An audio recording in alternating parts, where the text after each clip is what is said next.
প্রিয় দর্শক, আসসালামু আলাইকুম। আশা করি আপনারা সবাই ভালো আছেন। আলহামদুলিল্লাহ, আমিও ভালো আছি।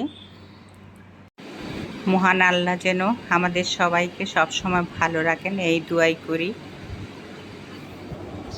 তো আমি আজকে আপনাদের জন্য নিয়ে আসছি চিংড়ি মাছের মালাইকারি। ভালো রান্নার চেষ্টা করেছি, আপনারা দেখতে থাকুন। তো রান্নার জন্য প্রথমে আমি প্যানে রান্নার তেল দিয়ে তেল গরম করে এর মধ্যে বাটা মশলা, পেঁয়াজ, রসুন এবং আদা দিয়ে দিলাম। এখন নেড়ে ছেড়ে ভালোভাবে কষিয়ে নিচ্ছি। এখন দিয়ে দিলাম বাদাম বাটা। আবারও নেড়ে ছেড়ে খুব ভালোভাবে মশলাগুলো কষিয়ে নিচ্ছি। মশলা যত ভালো কষানো হবে রান্নার টেস্টটা ততই ভালো আসবে। আর এগুলো স্টেপে স্টেপে কিন্তু কষাতে হয়। তেল উঠে আসছে, এখন দিয়ে দিলাম গুঁড়া মশলা, হলুদ, মরিচ এবং ধনিয়ার গুঁড়া। মশলা ভালো করে কষানোর জন্য দিয়ে দিলাম সামান্য পানি।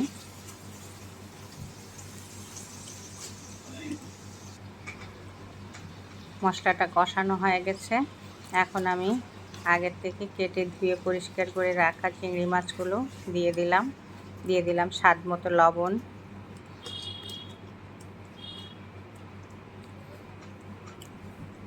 মশলার সাথে খুব ভালো করে মিশিয়ে নিয়েছি। এখন থেকে অল্প আছে 5-6 মিনিট আমি মাছগুলো কষিয়ে নেব। এই যে 5-6 মিনিট পর ফিরে আসলাম। মাছগুলো থেকে তেল ছেড়ে দিয়েছে।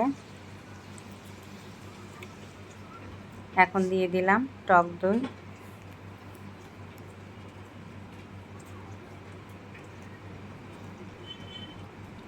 নেড়ে চেড়ে মাছের সাথে দই খুব ভালোভাবে মিশিয়ে নিলাম। দিয়ে দিলাম 3-4টে আস্ত কাঁচামরিচ। খুব বেশি জাল করব না, কারণ চিংড়ি মাছ খুব বেশি রান্না করলে শক্ত হয়ে যায়। রান্না প্রায় শেষ। এখন দিয়ে দিচ্ছি ঘি এবং অল্প পরিমাণ চিনি। ঘি এবং চিনি না দিলে আসল টেস্টটা মালাইকারির আসে না। সব কিছু মিশিয়ে আবার কিছুক্ষণ ঢেকে রাখছি। এই যে আমার রান্নাটা কমপ্লিট হয়ে গেছে। এখন আমি একটা সার্ভিং ডিশে তুলে নিচ্ছি। তো দর্শক, আপনাদের কাছে কেমন লাগলো?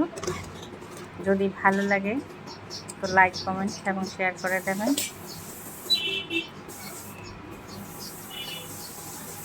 তো আপনারা সবাই ভালো থাকুন, সুস্থ থাকুন, আমার জন্য দোয়া করবেন।